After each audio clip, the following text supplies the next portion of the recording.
স্বাগত জানাচ্ছি দ্য নূপুর চৌধুরী শোতে। এটি মূলত তথ্যমূলক অনুষ্ঠান যেখানে আমরা বিভিন্ন তথ্য উপস্থাপন করে থাকি। আইন, অভিবাসন, শিক্ষা সংক্রান্ত খবর, চাকরির খবর, একই সাথে আপনার সন্তান কিভাবে ভালো স্কুল কলেজে ভর্তির সুযোগ পাবে সে তথ্যও থাকে অনুষ্ঠানে।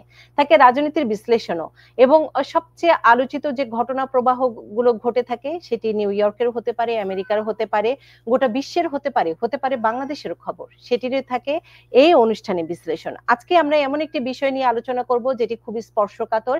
এক একজন এক একভাবে ব্যাখ্যা দেন, তবে এই ব্যাখ্যাগুলোরই উত্তর নেওয়ার চেষ্টা করব আজকে। আমরা আজকে কথা বলবো আমার সাথে সম্মানিত অতিথি হিসেবে যিনি আছেন ডক্টর নাকিবুর রহমান। তিনি অধ্যাপক ফাইন্যান্স, নর্থ ক্যারোলাইনা ইউনিভার্সিটির। তাকে আমি সবসময় পাই আমেরিকার রাজনীতি থেকে শুরু করে বাংলাদেশের রাজনীতি, অর্থনীতি, সমস্ত বিষয় নিয়ে। তবে আজকে আমি অন্য একটি পরিচয় এনে তার সাথে আমি একটু জামাতে ইসলামের ভূমিকা নিয়ে আলোচনা করব। জামাতে ইসলামের সাবেক আমির, নিজামীর ছেলে তিনি। তার সাথে আমি একটু কথা বলবো বাংলাদেশের, এবং নিজামী সাহেব আমাদের মন্ত্রীও ছিলেন বাংলাদেশের। আমি সেই বিষয়টি নিয়ে আলোচনা করার আগে আপনার পরিচয়টি দিলাম। আমি যে বিষয়টি নিয়ে শুরু করতে চাই, জামাতে ইসলামের ভূমিকা, কিংবা 1971 সালের ভূমিকা, কিংবা জামাতে ইসলামের আসলে রাজনীতি করার অধিকার আছে কিনা বাংলাদেশে, এরকম অনেকগুলো বিতর্কিত প্রশ্ন ঘুরপাক খায় বাংলাদেশের রাজনীতির মাঠে ময়দানে, যেটি একদম স্বাধীনতার পরবর্তী সময় থেকে এখন পর্যন্ত বহমান। এক এক পক্ষ এক এক ভাবে উত্তর দেয়। এই স্পর্শকাতর বিষয়টি নিয়ে আলোচনা করার আগে, আপনি যেহেতু ফাইন্যান্সের অধ্যাপক, আমি সাম্প্রতিক একটি আলোচিত বিষয় ছোট্ট একটি মন্তব্য আপনার কাছ থেকে নিয়ে নিতে চাই। সেটি একদমই ভিন্ন প্রেক্ষাপট, একটু অন্যরকম ভাবে।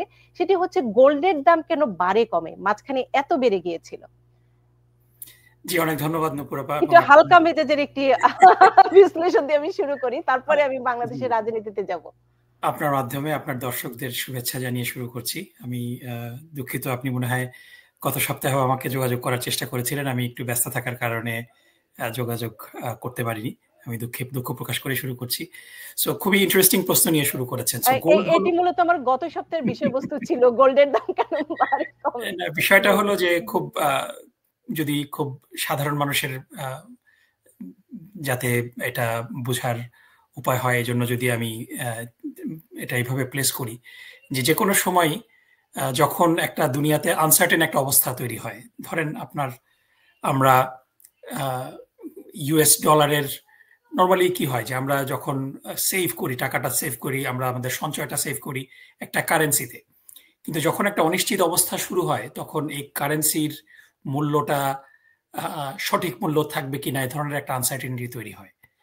এবং এ কারণে পৃথিবীতে বিভিন্ন রকম প্রেশাস মেটাল আছে, কিন্তু ইউনিভার্সালি যে মেটালটা মোটামুটি মোটা দাগে সবাই ইউনিভার্সালি অ্যাকসেপ্ট করে এটার ভ্যালিউ এবং এটার প্রয়োজনীয়তা এবং এটা কতদিন টেকবে এটার উপরে, সেটা হলো গোল্ড। গোল্ড হলো এমন একটা প্রেশাস মেটাল যেটা ইতিপূর্বে ইতিহাসে মুদ্রা হিসেবে ইউজ করা হয়েছে, এবং এটার মূল্য, এটার বেসিক্যালি কেমিক্যাল কম্পোনেন্ট গুলা খুব একটা কম্প্রোমাইজড হয় না ইন লং রান, যে কারণে গোল্ডকে বলা হয় যে অল্টারনেটিভ কারেন্সি যে কোনো সময়। সো গোল্ডের ডিম্যান্ডটা তখনই বাড়ে যখন অর্থনীতিতে একটা অস্থিরতা কাজ করে।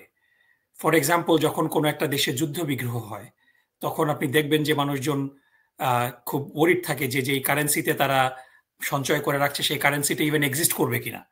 তখন তারা কি করে, অল্টারনেট হিসাবে তারা গোল্ড ক্রয় করে রাখে, যে কারেন্সি যেটাই হোক, দেশ থাকুক আর না থাকুক, গোল্ডের তো মূল্য থাকবে। সুতরাং গোল্ডের দামের উঠানামা হলো অনিশ্চয়তার সাথে রিলেটেড। পৃথিবীতে যত বেশি অনিশ্চয়তা হবে গোল্ডের দাম তত বাড়বে। যদি অনিশ্চয়তা কমে যায়, একেবারে শান্তি চলে আসে, দুঃসংবাদ, যারা অনেক পরিমাণ গোল্ড ধারণ করে আছেন, বিশ্বে যদি কোনো একদিন শান্তি ফিরে আসে, তখন গোল্ডের যে উচ্চ মূল্য আমরা বর্তমানে দেখছি এটা থেকে কিছুটা হয়তো নেমে আসবে। খুব সুন্দর ব্যাখ্যা দিয়েছেন। এই বিষয়টি নিয়ে মূলত আমি গত সপ্তাহে আলোচনা করতে চেয়েছিলাম। আমি যে মূল বিষয় আজকে সেই বিষয়টিতে আমি যেতে চাই। আমি একটু পরিচয় করিয়ে দিতে চাই আপনাকে অন্যভাবে, কারণ আপনি সবসময় আসেন আমার অনুষ্ঠানে, আমরা রাজনীতির বিশ্লেষণ করি। আপনার বিশ্লেষণ অনেক অনেক দর্শক আমার খুব পছন্দ করে, তারা ব্যক্তিগতভাবেও জানান তিনি খুব স্পেসিফিক ভাবে বিশ্লেষণগুলো করে থাকেন। তাই আমার কাছে মনে হয়েছে বাংলাদেশের রাজনীতিতে জামায়াতে ইসলামের যে ভূমিকা, অবস্থান, 1971 সালের যে ব্যাখ্যা,